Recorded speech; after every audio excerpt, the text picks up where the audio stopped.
Hello and welcome to Only Stupid Answers. Happy holidays. My name is Sam Basher. I'm DJ Wooldridge. Today we're talking about Harley Quinn on DC Universe, specifically Episode 4, Finding Mr. Right. Now that she's got a crew, including newest member King Shark, up-and-coming supervillain Harley Quinn needs a nemesis. Although she goes after Gotham's big fish, Batman, she ends up with an adolescent Robin, played by Jacob Tremblay, making her the laughingstock of the criminal underworld. Wow. First off, best take on Robin. Yeah.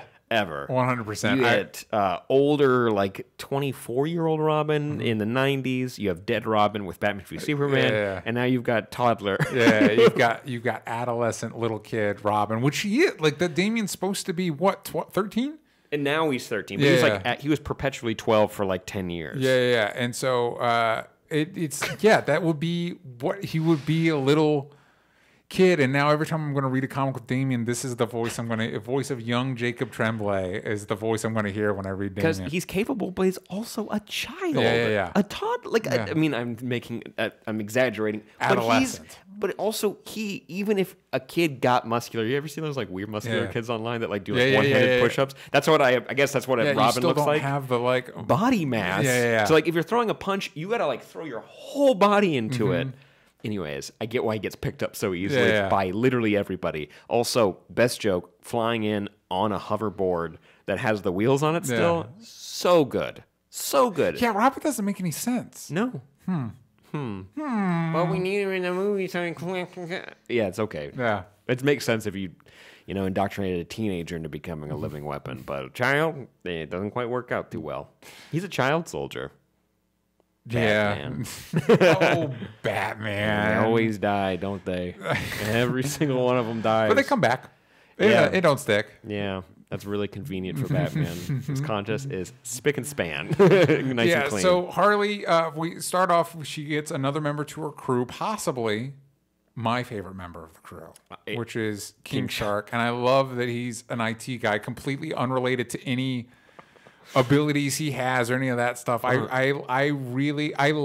the kind of like down to earth workplace comedy version of supervillainry that happens in this show. In the first episode, Ivy and Harley have a back and forth where he's like, "Hey, I'm gonna go get Ty. Can you tell me what you want?" Like he texted to me. He's like, "Oh, I can just tell you now." And he's like, "No, because I'm gonna forget. I'm gonna get you something you don't want, and then you're gonna eat my food." And like it's this back and forth where it's like, "Yeah, that's super true. Like that's every relationship ever." And so I really like the blind optimism, but also like the undertone of violence that King Shark has all the time because he's a shark. Yeah, he's a giant shark person.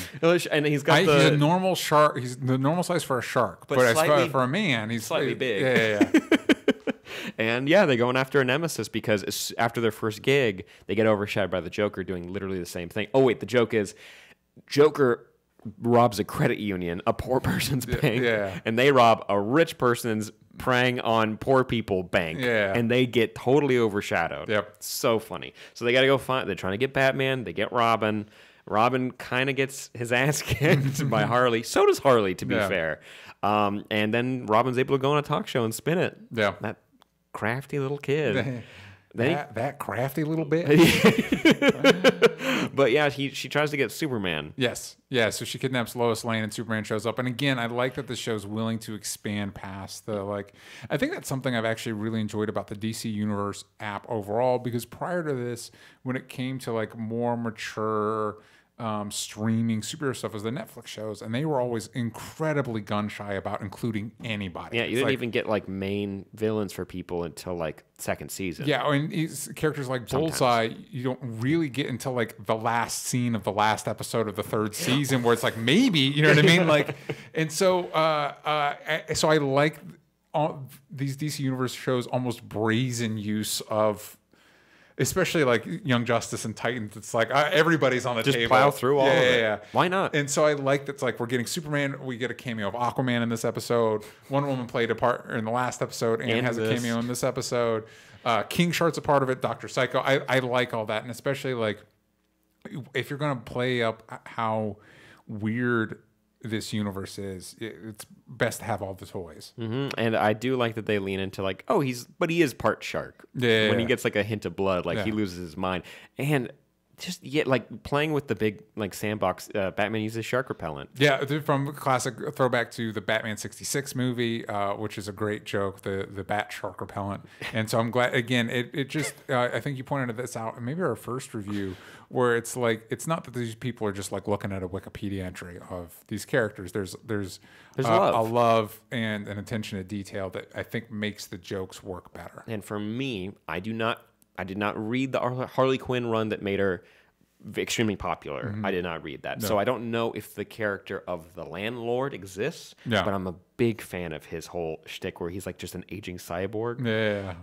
You get a lot of jokes out of him. Yeah. I'm a big fan, and by accusing King Shark of being a pet and evicting Harley or Poison Ivy, she also gets some cool action in this. When King Shark loses his mind, Batman's there, Robin's strung up, and Poison Ivy gets there to try to help out. And it's cool seeing her abilities. Like, she can make the little teeth on the little plants and everything. Yeah, she's incredibly powerful. Yeah, and Batman still somehow gets around that. Yeah. Still capable. I guess you have to make it believable in this, but it's a bit of a stretch. Yeah, she does get involved when it comes to her friends. And I like that they're really establishing that, like, they are friends first. Could there be something else? Everyone's always wanting them to get together, and they kind of get together in certain iterations. It's on and off. I'd like to see that personally. Yeah. But I do like that their relationship feels so like they understand each other. Yeah. They don't like each other all the time. There's Harley reasons. does not take Poison Ivy's advice. Nope, and Harley keeps breaking her TVs, and that's like 9+ TVs that They need to rob more banks if they're going to keep buying all those TVs. Yeah, and they're like flat screens, man. It's not the good TV though. Yeah. She keeps that hidden. These are just the throwaway ones. Yeah. I mean, it's Poison Ivy. She can basically take whatever she wants. Yeah, I really hope this Robin, like Jacob Tremblay, also like looks like a Robin. Like if you wanted Damian Wayne, if you wanted a young Robin in one of these movies, it would be a pretty good fit. Yeah, he's such a baby. Yeah, and I like even Superman's kind of like razzing him a little bit. Yeah. They must have been doing this They must have been. The DC universe has existed for a very, very long time. Well, like Batman says, like when you find your arch enemy, your rival, like I didn't find my nemesis until my late 20s. Yeah.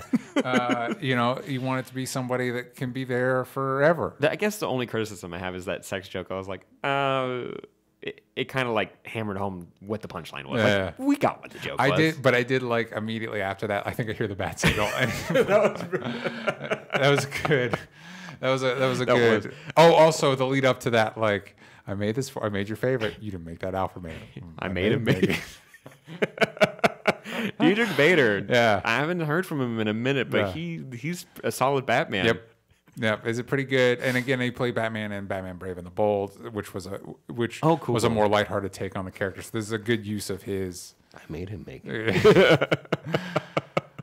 That's pretty good, and I get the idea of you wanting a nemesis. You want to stand out, and you're getting the youngest. Also, the Teen Titans, I guess, get all nemesis. Yeah, nemesis. I wouldn't mind seeing all the Teen Titans in this universe. Yeah, what are we dealing with? We'll have to wait and see. But I mean, if it's Damian being in the Teen Titans, it's a more recent. It's got to be all the new people, right? Yeah.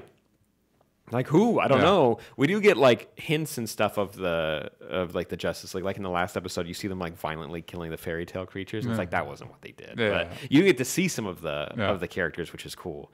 I'm excited. Hopefully, we get to see the Teen Titans in some form in this show because if they're anything like this, like imagine all those voices coming out kids. of the Teen Titans. And then if you did the Titans, they could be like the like teenage years or early 20s, and they're just like super rebellious to the point where it's like it's a Riverdale. Yeah. That's a great take. You get the Riverdale cast to voice the Titans. You could get them. Yep. Why wouldn't they want to do that? It'd be hard for everyone to watch them because they have to get a DC app. But this show's well worth the subscription because so far I've been a big fan of how they're navigating what it means to be a supervillain, what it means to be a superhero, and how this world functions. Yeah. And it works a lot like ours. Like sure, there's more like massive attacks on large swaths of populations, but like everyone's still like in like a union. They got to pay their dues. Yeah. They have rent they need to pay. I'm surprised that like Poison Ivy hasn't had more trouble because she basically converted the entire top half of that apartment complex into like a greenhouse. Yes, 100%. The guy seems pretty chill overall until they bring in pets.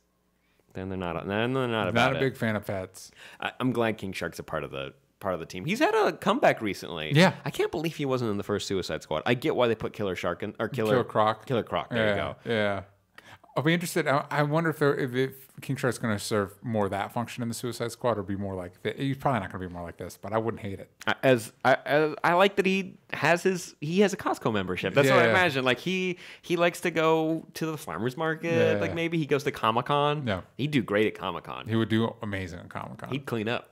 So what would you rate this episode of Harley Quinn? I liked it more than last week's. I'd give it like a 9 out of 10. Like honestly, the jokes were, as soon as you heard Robin's voice, I was like, oh, I love this. Every take you have now after this is super funny. Also, that is now it's gonna be stuck in my brain. Is I think I hear the bat signal.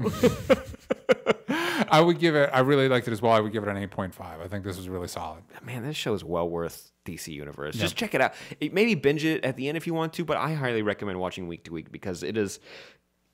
It's a treat. I just had to hold in a burp. Are you guys holding in a burp? You don't have to. You're watching this. Let those burps go in the comments down below. Burp out your thoughts and your ratings for this episode and what you're thinking of this show so far, because we're thoroughly enjoying it. You can let us know also on Twitter at Sam Basher. At DJ Talks Trash for me. At Only Stupid Answers. And count the bells from Stupid. Bing, bang, boom. Gang, check out patreon.com/onlystupid-answers to get some of our stuff early. Also, there's exclusive content there, like Watchmen, Crisis on Infinite Earths. Go check it out. There's going to be something for everybody. We'll see you guys next time. Bye-bye.